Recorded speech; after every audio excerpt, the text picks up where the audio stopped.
पहले नासा, रूस और चीन और अब भारत। क्यों चांद को अपनी मुट्ठी में करना चाहती है पूरी दुनिया? और क्या है चंद्रमा से जुड़े वो डार्क सीक्रेट्स जो स्पेस एजेंसियां हमसे छुपा रही हैं? जानेंगे धरती से चांद तक के इस रोमांचक सफर के बारे में। दोस्तों, भारत के चंद्रयान 3 ने का विक्रम लैंडर चांद की सतह पर सॉफ्ट लैंडिंग करेगा। वहीं रूस का लूना 25 भी चांद की तरफ रवाना हो गया है, जबकि साल 2024 में नासा भी अपने आर्टेमिस प्रोग्राम के तहत एक बार फिर वैज्ञानिकों को यानी एस्ट्रोनॉट्स को चांद पर भेजने वाला है। और चीन भी जल्द ही एक और मून मिशन करने वाला है। लेकिन अब सवाल आता है कि इन सभी देशों को चांद पर ऐसा क्या दिख गया जो चारों ओर चांद पर पहले पहुंचने की होड़ मची हुई है? और चांद से जुड़े ऐसे कौन से रहस्य हैं जिनसे से पर्दा उठाते ही हमारा चांद को देखने का नजरिया ही बदल जाएगा? जानेंगे पृथ्वी से चांद तक के इस रोमांचक सफर की कुछ खास बातें। तो जल्दी से अपनी कुर्सी की पेटी बांध लीजिए और पूरा वीडियो जरूर देखिए। दोस्तों, चांद हमारी पृथ्वी से 3,84,400 किलोमीटर दूर है। और अगर हम सीधा रास्ता पकड़ते हैं तो इसी के आसपास डिस्टेंस में ही हम चांद की सतह पर पहुंच जाएंगे।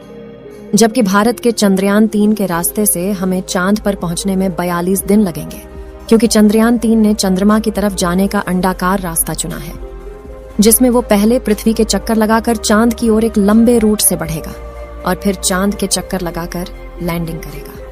हालांकि यह रास्ता काफी किफायती तो है, लेकिन इसमें हमें एस्ट्रोनॉट के लिए बहुत खाना, ऑक्सीजन और पानी की जरूरत पड़ेगी, जिसे स्टोर करने के लिए बड़ा स्पेसक्राफ्ट चाहिए होगा। और इस रास्ते से जाने पर 30 लाख किलोमीटर की दूरी तय करके हम काफी थक भी जाएंगे। इसलिए चलिए हम अमेरिका और रूस वाले सीधे रास्ते से ही चांद की तरफ चलते हैं। और इस रास्ते से हमें चांद पर पहुंचने में 4 से 5 दिन लगेंगे। जब स्पेसक्राफ्ट का लैंडर आपको चांद पर उतारेगा तो बाहर आने के लिए आपको सबसे पहले अपना स्पेस सूट पहनना होगा, क्योंकि चांद पर काफी पतला वातावरण है और इसमें ऑक्सीजन मौजूद नहीं है। इसी वजह से सांस लेने के लिए आपको स्पेस सूट के पीछे लगे ऑक्सीजन सिलेंडर का सहारा लेना होगा। स्पेस सूट पहनने के बाद जब आप चांद की सतह पर कदम रखेंगे तो खुद को काफी हल्का महसूस करेंगे। दरअसल चंद्रमा का गुरुत्वाकर्षण पृथ्वी से 6 गुना कम है, इसलिए अगर पृथ्वी पर आपका वजन 60 किलोग्राम है तो चांद पर यह सिर्फ 10 किलोग्राम हो जाएगा। इसी वजह से पहली बार चांद पर कदम रखते ही शुरुआत में आपका बैलेंस बिगड़ेगा और आप चलने के बजाय उछलते हुए नीचे भी गिर सकते हैं। इसलिए चांद की सतह पर संभल कर कदम रखना जरूरी है। खैर, अब चांद की सतह की बात करें तो यहाँ पृथ्वी की तरह सीधे रास्ते नहीं बने हुए हैं, बल्कि चांद की सतह ऊबड़ खाबड़ है और यहाँ जगह जगह पर चट्टानें, पहाड़ और बड़े बड़े क्रेटर यानी गड्ढे हैं। चांद पर यह गड्ढे तो 20 सालों से गिर रहे उल्का पिंडों की वजह से बने हैं और ये 100 सेंटीमीटर से लेकर 25 किलोमीटर तक बड़े हैं। वहीं चांद की मिट्टी यानी कि लूनर सॉइल बिल्कुल ज्वालामुखी से निकलने वाली राख जितनी पतली है और इसका रंग भी पृथ्वी की मिट्टी से ज्यादा डार्क, बिल्कुल सीमेंट की तरह होता है। इस मिट्टी में खुरदरापन न होने की वजह से आप जैसे ही इस पर कदम रखेंगे तो आपके पैरों के निशान बन जाएंगे, जिस वजह से चांद पर सबसे पहले कदम रखने वाले एस्ट्रोनॉट नील आर्मस्ट्रॉन्ग और बज एल्ड्रिन के पैरों के निशान आज भी मौजूद है। अब चांद की खूबसूरत जमीन देखने के बाद साथियों, आप अपनी नजरें जब ऊपर की तरफ करेंगे तो आपको हमारी पृथ्वी भी दिखाई देगी। जैसे पृथ्वी पर चांद का उदय होता है, वैसे ही चांद पर भी पृथ्वी का उदय होता है। बस फर्क इतना है कि पृथ्वी से देखने पर चांद काफी छोटा लगता है और चांद से देखने पर पृथ्वी बहुत बड़ी दिखाई देती है। और यहाँ से धरती की खूबसूरती देखकर आप खुश हो जाओगे।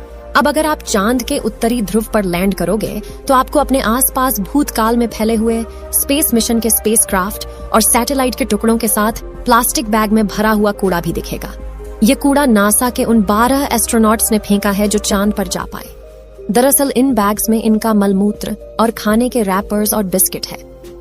वहीं अगर आप चांद के दक्षिणी ध्रुव पर उस जगह उतरते हैं जहां 4 साल पहले चंद्रयान 2 क्रैश लैंड होकर गिरा था, तो वो आज भी आपको उतनी बुरी कंडीशन में ही मिलेगा, क्योंकि क्रैश लैंड होने के बाद न तो वह बारिश और न ही तूफानी बवंडर से रूबरू हुआ है।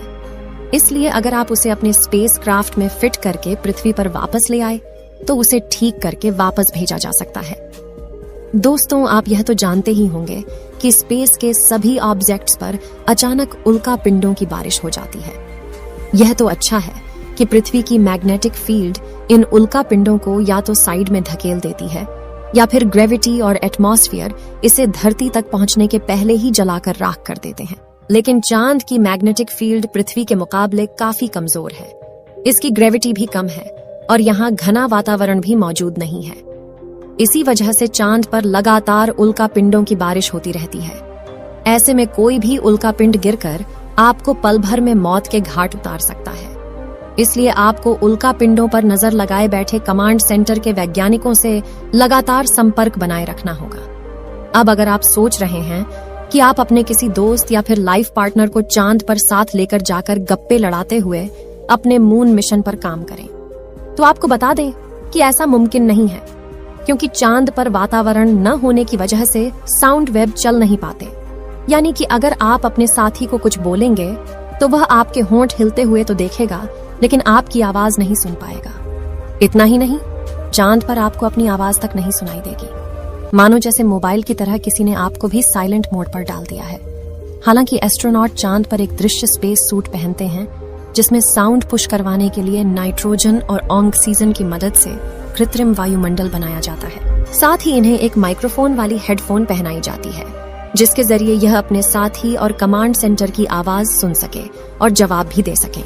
अब दोस्तों, चांद पर अपने काम को पूरा करके जब आप सोने जाएंगे तो सुबह आपको सूरज की रोशनी नींद से नहीं जगाएगी, क्योंकि चांद को अपनी धुरी पर घूमने में 28 दिन लगते हैं, जिस वजह से चंद्रमा पर एक दिन 14 दिन का होता है और 14 दिन की रात होती है।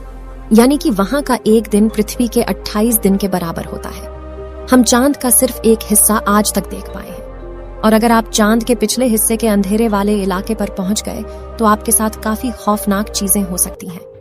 बता दें कि चांद पर कई सालों से सोच कर रहे कुछ वैज्ञानिकों का यह भी कहना है कि भूतकाल में वहां कोई एलियन सभ्यता बसी थी।